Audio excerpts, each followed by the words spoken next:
Hello friends and welcome to Novel Literature classes. In the previous lecture we studied the basis or the foundational concepts of objective criticism. Now we'll move on to the higher concept, which was the new criticism, and when people actually started giving the rules about it. So guys, I understand that this topic can be difficult because even myself I was very confused about all these 20th century critics before, like where to put all these puzzles together, these modernists, postmodernists, formalism, new criticism. Like it was very confusing for me before, but now that I have a complete picture in my mind about all these, I think I am uh, ready to make this lecture for you. But still, if there is any mistake that you find, please leave it in the comments below. I'll surely take a note and take a cue from it.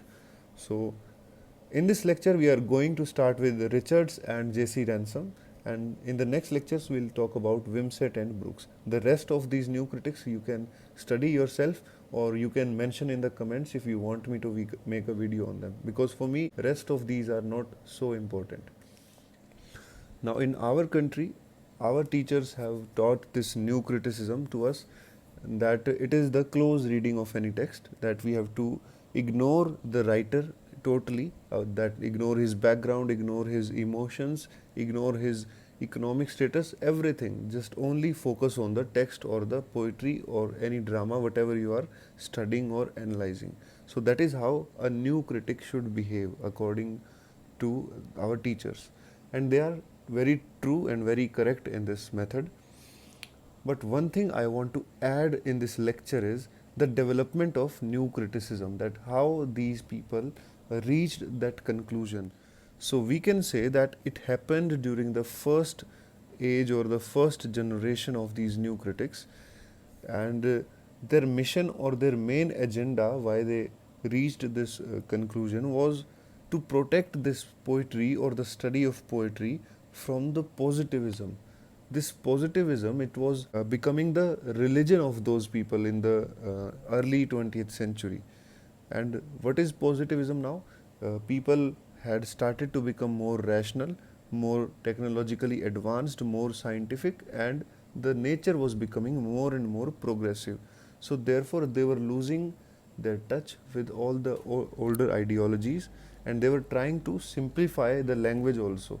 Like they were trying to improve everything, and in that process they were trying to improve the language by removing all those ironies and metaphors and symbolisms, paradoxes, like all these ambiguities which exist in a language. They wanted to remove these connotative language in order to make it some denotative language, like one word should mean only one thing. That is what they wanted to create.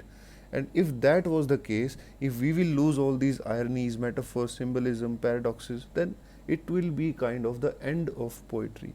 So therefore, in order to protect poetry, these new critics had to come up with a new method, they had to create this aesthetic wall around poetry in order to protect it.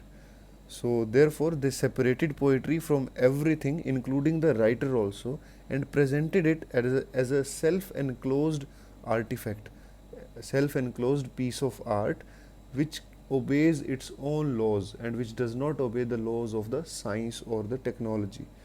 Therefore you can relate, as Kant used to call it, it is an end in itself. Now, fortunately, we millennials, we were born after the age of atomic bomb, and we realize what bad impact this science and technology can have, what the level of destruction it can lead to if it is not kept under the guidance of these morals and these ideals and all these values and values. So therefore, we are safe over here as compared to the new critics, because in those days people were blindly following science and technology. If you look at H.G. Wells, the famous sci-fi author of those times, he completely had this belief that only science and technology will be able to make mankind reach a higher form. So, although many authors were there who disagreed, for example, George Orwell, one of the most famous dystopian novelists, in his 1984 novel, he showed to us that what this simplified language will look like, how destructive it can be. because nobody will be able to have new ideas or new thoughts when their language will become so dull.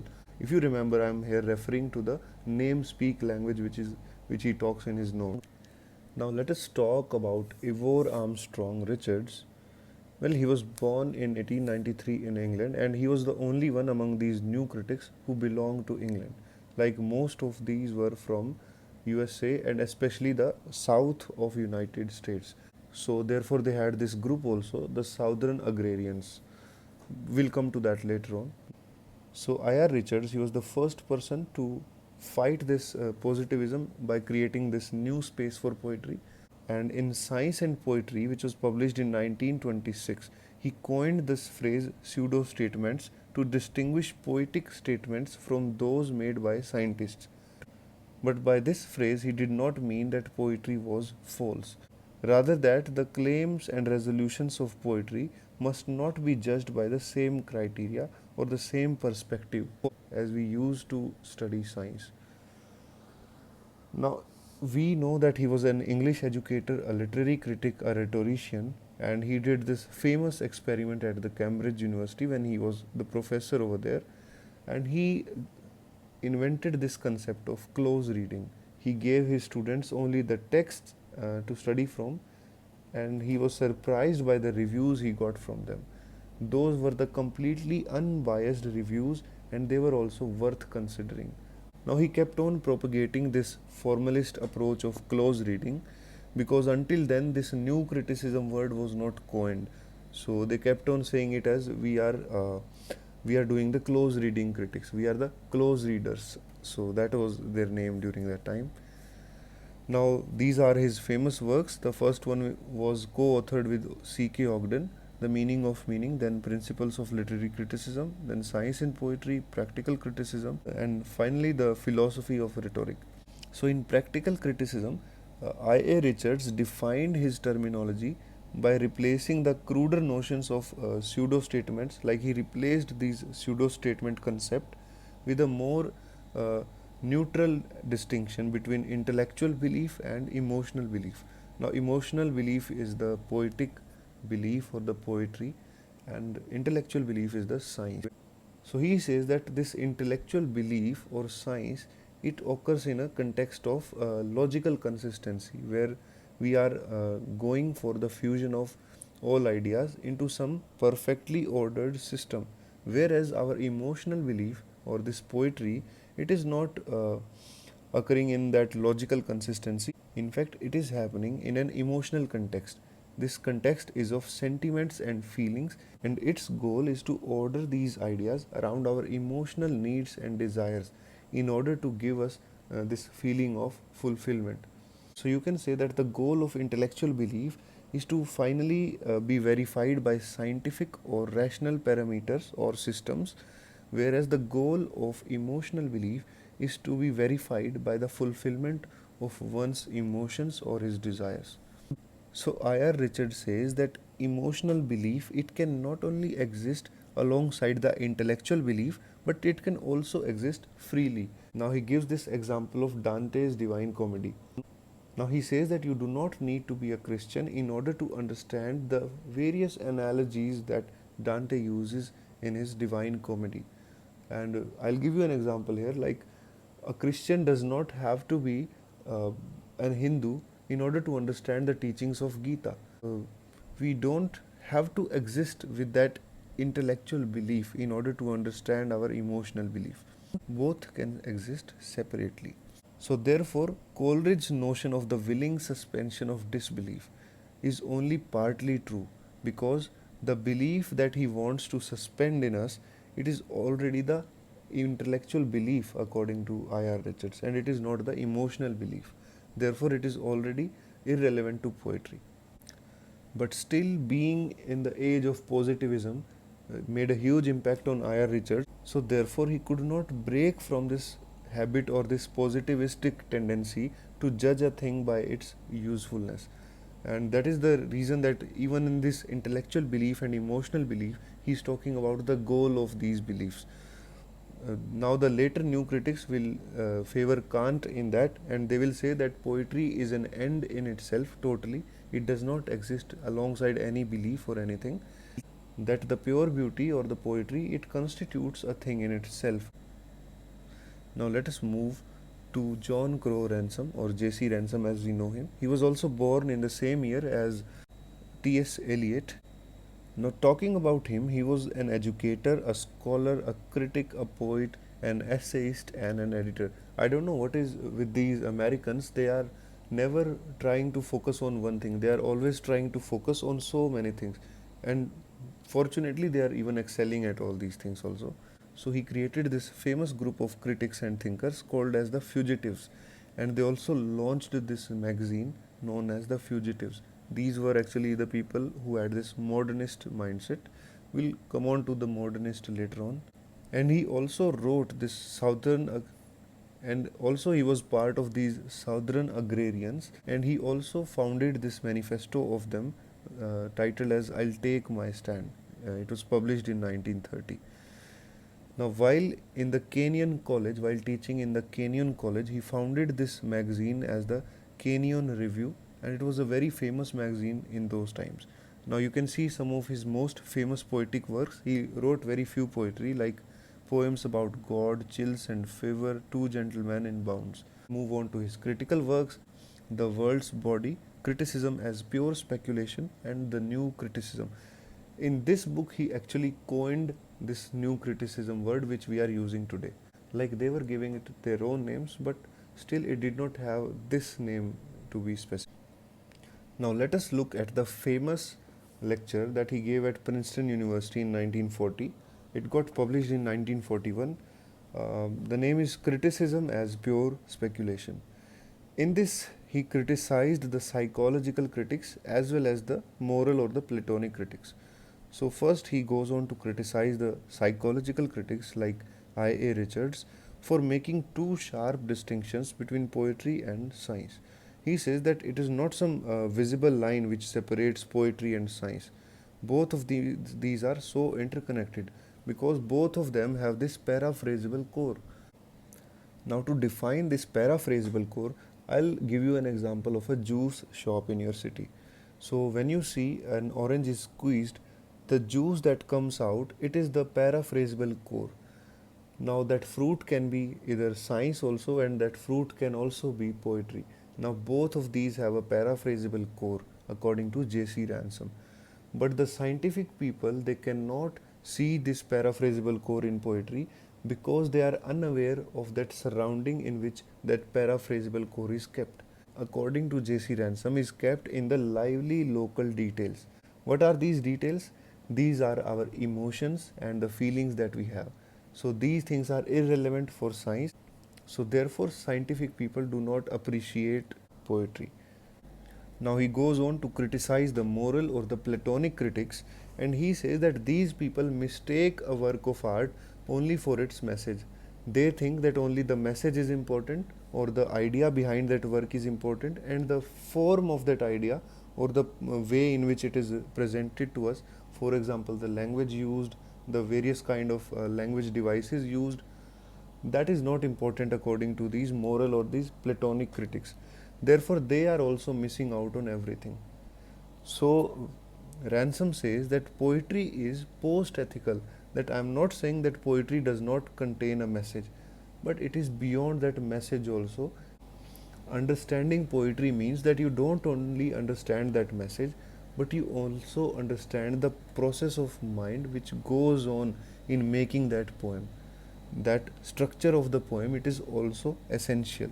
So therefore poetry is post-ethical and not unethical. You can refer to Arnold here when he said that a critic must be disinterested and not uninterested. So now Ransom proposes an objective and ontological approach for a critic. But he says that he should be ontological and objective, but still he must think like Immanuel Kant. For example, Immanuel Kant never wanted strict rules of decorum in the study of poetry. He wanted that free play to go on in order to be able to understand that. So he says that be as objective as you want, be as ontological as you want while studying poetry, but make sure you do not stop this free play. Now he agrees with the concept that a poetry should be a concrete universal, but he believes that none of the previous critics actually believed in both the concretes and the universals. For example, if you see Hegel, although he kept on talking about that concrete universal, but he never was in that concrete. He was only thinking about the idea or the abstractness or the universality. So the concrete here is the form of a poem, the way in which it is written, that is the concrete. So Ransom says that a critic must accept a poem as it is, with both its abstract message, which is the universal, and its particular details, like the concrete. Now we can say that these new critics, they agree with Kant that the poetry or the aestheticism, it is a free play, but they take out this free play from the mind or the subjective view and put it inside the object. Therefore they locate that free play not in the subjective mind but in the poetic object. So in order to make us understand it, Ransom uses the example or a metaphor of a house. He says that a poem, it is just like a house. For example, every house has this logical structure with a local texture, like the paint of that house can be different, and we can rearrange all those bathrooms and bedrooms and kitchens wherever we want, and we can design them just like we want, but every house is going to have those things. So similarly, Ransom says that a poem is also a logical structure with a local texture, that every poet or writer, he is just messing with the local texture of that poem and he cannot touch this logical structure of that poem. So I will like to give you an example. If many of you, if you play PUBG, I used to play it also. So in PUBG, everyone has equal chances of winning the game. Like the main logical structure is the same, the objective is same, everybody is given similar powers to win. But everyone is unique in their own way. They are having their own local texture because they can design their own costumes and their own guns, etc. So similarly, I like to give that example to you. Although it's not a poem, PUBG is a game, but still I think you can relate with that. Now let us summarize what Ransom here told us. He says that critics who focus on the structure but they exclude the texture, they have not really understood the poem because they have actually ignored its ontological essence or the objective essence which the writer wanted them to see. For example, no matter how much you respect your teachers or parents inside your heart, or no matter how many great or beautiful things you put on your status about them, but if you don't respect them with your words, with your actions, then that is of no use. Similarly, Ransom argues that these Hegelians or these Platonic critics or these moral critics who claim to champion this poetry as a concrete universal, they are only really interested in the universal and they don't care actually about the concrete thing in it. Now we will end our lecture on Ransom with this famous comparison that he made in this book World's Body, which was published in 1938. He says that poems are like these cream filled pastries and the critics are, they are like the epicures or the foodies of their time, who not only enjoy the pastry shell but also each drop of the cream which is inside that pastry. So a true critic, he is a hedonist who dines lavishly on a feast of poetry. But besides this funny sentence, Ransom's essay has a very serious side to it also. He asserted boldly in the times of totalitarian regimes that poem is a democratic state. That unlike this positivistic prose which insists that each word has a fixed meaning and function, poetry allows each of its concrete details or that texture to function as freely and as uniquely as the writer wants it to. Therefore, a true critic respects the autonomy of the poem's texture and therefore he will never try to subject that texture to a strict regimented core of meaning.